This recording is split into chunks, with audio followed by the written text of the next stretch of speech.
महाराष्ट्राच्या कानाकोपऱ्यातून आलेले माझे सर्व शिक्षक बांधव आणि भगिनींनो, या लोकशाहीने आपल्याला जिथे जिथे आपल्यावर अन्याय होतोय त्या अन्यायाविरुद्ध वाचा फोडण्याचं स्वातंत्र्य या लोकशाहीने दिलेलं आहे।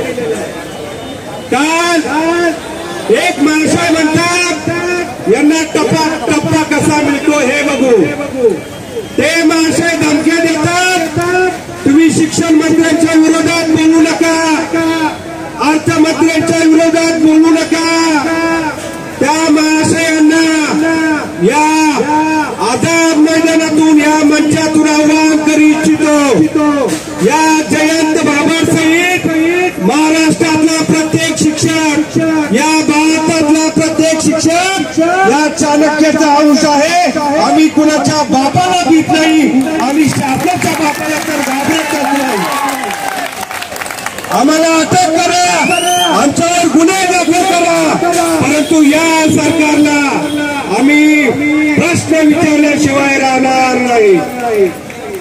ज्यावेळेस इंदिरा गांधी पंतप्रधान होत्या, इंदिरा गांधी पंतप्रधान असताना कुणाची बोलण्याची हिंमत होत नव्हती, परंतु दुष्यंत कुमार सारखा एक कवी उभा राहिला आणि त्या कवीने आपल्या लोकसभेमध्ये आदरणीय इंदिरा गांधींना विचारला, आपके पैर के नीचे जमीन नहीं फिर भी आपको यकीन नहीं, आप इस मशीन का पुर्जा हो, आप कोई मशीन नहीं, आप कोई मशीन नहीं। या लोकशाहीमध्ये जर सर्वश्रेष्ठ असेल तर हा सामान्य जनता आहे, हा सामान्य शिक्षक आहे, हा सामान्य कामगार आहे आणि हा सामान्य जो घटक आहे ही म्हणजे लोकशाही बनते। पंतप्रधानांपासून प्रत्येक मुख्यमंत्री हा आपला सेवक आहे, आपण त्यांच्यासाठी नाही ते आमच्यासाठी आहेत। म्हणून शासनाच्या विरोधामध्ये घोषणा देताना, विरोधात बोलताना कोणत्याही प्रकारच्या मनामध्ये शंका आणू नका। या शासनाला घाबरण्याचं काम नाही। हे शासन बांधकाम व्यावसायिकांना सूट देतं, दारू व्यावसायिकांना सूट देतं, परंतु शिक्षकांना देण्यासाठी या सरकारकडे निधी नाही। तीन सरकार एकत्र येऊन काम करतंय, प्रत्येक आमदाराला लागेल तेवढा निधी मिळतोय, परंतु 20-20 वर्ष विनाअनुदानितवर काम केलेल्या शिक्षकांना देण्यासाठी या सरकारकडे अनुदान नाही, याची खंत आम्हाला वाटते। आज माझे मित्र मुख्य समन्वयक ज्ञानेजी चव्हाण असेल, दीपक कुलकर्णी असेल, त्यानंतर सोकारे सर असेल, जोधारे सर असेल आणि जयश्री पाटील मॅडम, वर्षा पांडगळे मॅडम यांचं जे काही उपोषण आहे, या उपोषणाचा आज माझ्या मते हा दुसरा दिवस असेल। मी या शासनाला सांगू इच्छितो, माझ्या शिक्षकाला जर काही झालं तर एकाही आमदाराला या मंत्रालयामध्ये घुसून देणार नाही। या आझाद मैदानावरून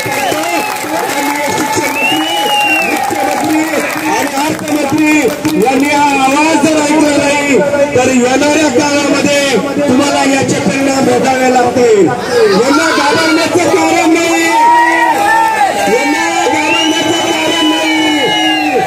आता लोकसभा आहे, आता विधानसभा आहे, आता जिल्हा परिषद आहे, आता नगरपालिका आहे, यांचं मतदानाचं गणित चालू झालेलं आहे आणि यांनी जर आपल्याशी दगाफटका जर केला तर याचा परिणाम लोकसभेपासून तर ग्रामपंचायत पर्यंत या शासनाला बघावं लागेल। या सरकारला घाबरण्याचं कारण नाही, या सरकारने फसवलेलं आहे। एक पत्र दिल्यानंतर नागपूरच्या अधिवेशनामध्ये माननीय शिक्षण मंत्री अचानक बदलून पडले। यामध्ये जे काही दलाल असतील, बांधवांना पैसे देऊन त्रुटीचा निर्णय होत नसतो, पैसे देऊन टप्पावारचा निर्णय होत नसतो।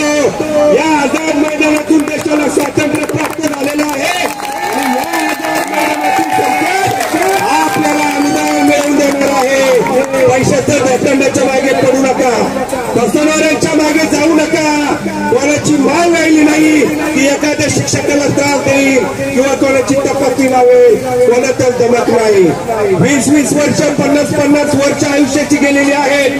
काय करणार आहे कुणी आपलं काही वाकडे करू शकत नाही.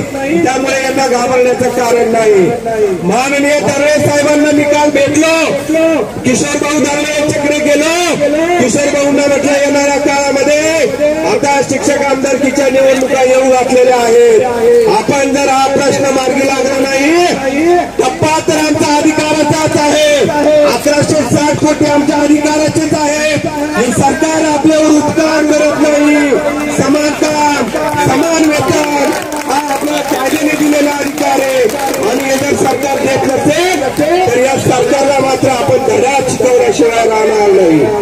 याची यंत्रणा कुंकवत आहे. याच्या संच मान्यता लवकर होत नाही. शिक्षण अधिकारी सगळेच अधिकारी भ्रष्टाचाराच्या मागे लागलेले आहे. 1160 कोटी निधी हे व्यवस्थित खर्च करत नाही. त्यामुळे आपल्यावर ही वेळ आलेली आहे. याला प्रशासन जबाबदार आहे. माझा महाराष्ट्रातील विनांजनी शिक्षक नाही. टप्पावार तर घेणारच, टप्पावार तर सोडणारच नाही. परंतु वैद्यकीय बिलं माझ्या विनांजनी शिक्षकांना मिळाली पाहिजे. माझ्या विनांजनी शिक्षकांना हे 2005 पूर्वी मान्यता झालेली असेल, परंतु 2005 नंतर जर तुम्ही अनुदानावर आलेले असाल तर माझ्या प्रत्येक अंशतः अनुदानित शिक्षकाला जुनी पेन्शन ही